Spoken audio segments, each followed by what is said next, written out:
ঘন সবুজ অরণ্যের গভীরে, যেখানে বাতাসে ফুলের সুগন্ধ মিশে থাকত আর পাখিদের সুরেলা গান প্রতিধ্বনিত হতো, সেখানে বাস করত শকুন্তলা। তিনি ছিলেন মহর্ষি বিশ্বামিত্র ও অপ্সরা মেনকার কন্যা এবং ঋষি কাণ্বের আশ্রমে বড় হয়েছিলেন। তার রূপ ও গুণ ছিল অতুলনীয়। একদিন পরাক্রান্ত রাজা দুষ্যন্ত শিকার করতে করতে সেই অরণ্যে পৌঁছান। আশ্রমের পবিত্র পরিবেশে তিনি শকুন্তলাকে দেখেন। তার সৌন্দর্য ও সৌম্য উপস্থিতি রাজাকে মুগ্ধ করে তোলে। তাদের চোখে চোখ পড়ে আর এক অনির্বচনীয় প্রেমের সূচনা হয়। কথোপকথনের মধ্য দিয়ে তাদের হৃদয় একে অপরের প্রতি আকৃষ্ট হয়। আবেগে আপ্লুত হয়ে দুষ্যন্ত তাকে বিবাহের প্রস্তাব দেন। শকুন্তলাও প্রেমে পড়ে যান এবং তারা গান্ধর্ব বিবাহে আবদ্ধ হন।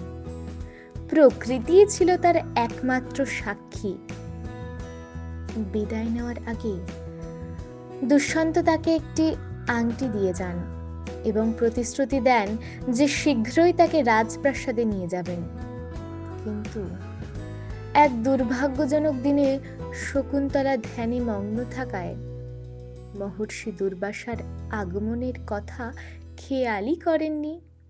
অপমানিত হয়ে ঋষি ক্ষুব্ধ হন এবং অভিশাপ দেন যে যে ব্যক্তি শকুন্তলাকে ভালোবাসেন তিনি তাকে সম্পূর্ণ ভুলে যাবেন।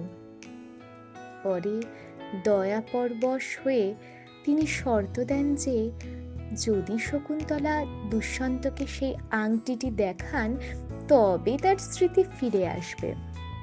কিছুদিন পর গর্ভবতী শকুন্তলা রাজপ্রাসাদে দুষ্যন্তের কাছে যাওয়ার সিদ্ধান্ত নেন, কিন্তু নদী পার হওয়ার সময় দুর্ভাগ্যবশত তার আংটিটি জলে পড়ে যায় এবং হারিয়ে যায়। রাজদরবারে পৌঁছে যান তিনি। বিস্ময় দেখেন যে দুষ্যন্ত তাকে চিনতেই পারছেন না। শকুন্তলা অপমানিত ও মর্মাহত হয়ে অরণ্যে ফিরে যান। তবে ভাগ্যের চক্র অদ্ভুত।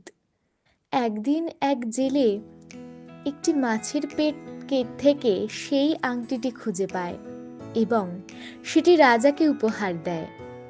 আংটিটি দেখা মাত্র দুষ্যন্তের সব স্মৃতি ফিরে আসে। অপরাধ বোধে তিনি সর্বত্র শকুন্তলাকে খুঁজতে থাকেন। অবশেষে তিনি তাকে খুঁজে পান।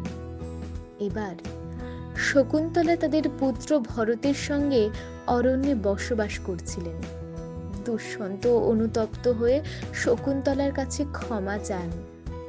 তার চোখে সত্যিকারের ভালোবাসা ও অনুশোচনা দেখে শকুন্তলা তাকে ক্ষমা করে দেন। তারা পুনরায় মিলিত হন এবং একসঙ্গে রাজপ্রাসাদে ফিরে আসেন। তাদের পুত্র ভরত পরে ভারতের ইতিহাসে এক মহান সম্রাট হয়ে ওঠেন। এইভাবে প্রেম ও ভাগ্যের দ্বন্দ্বের মধ্যে ভালোবাসাই জয়ী হয় এবং শকুন্তলা ও দুষ্যন্তের কাহিনী অমর হয়ে থাকে। একটি প্রেম বিচ্ছেদ ও পুনর্মিলনের চিরন্তন উপাখ্যান। নমস্কার।